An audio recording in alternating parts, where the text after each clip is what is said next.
Cycle চালিয়ে চলে এলাম পাহাড়ি এক রেলওয়ে স্টেশনে। আজ সকালে বেরিয়েছিলাম কোনো এক নতুন জায়গায় এক্সপ্লোর করার উদ্দেশ্যে। দেখা যাক অবশেষে কোথায় গিয়ে পৌঁছায়। কিছু দূর গিয়েই রাস্তার মধ্যে পেয়েছিলাম মনবের নামক গ্রামের এই কালী মন্দিরটি। মায়ের আশীর্বাদকে সঙ্গে নিয়ে এগিয়ে যেতে থাকলাম। আরও কিছু দূরে গিয়ে দেখতে পেলাম সবুজে ঘেরা এই নির্জন রাস্তাটি। লোভ সামলাতে না পেরে আরেকটু এগিয়ে গেলাম। আচ্ছা, মাঝে বলে রাখি, ভিডিওটি ভালো লাগলে লাইক শেয়ার করতে ভুলবেন না যেন।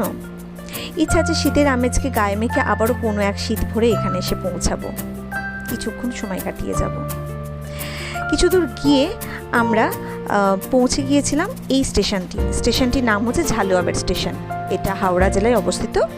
আমতা হাওড়াগামী লোকালটা এই লাইন দিয়ে যাতায়াত করে। যেটা বলছিলাম, যদি ভালো লাগে ঘুরে যাবেন অবশ্যই, আর অবশ্যই কমেন্ট করবেন।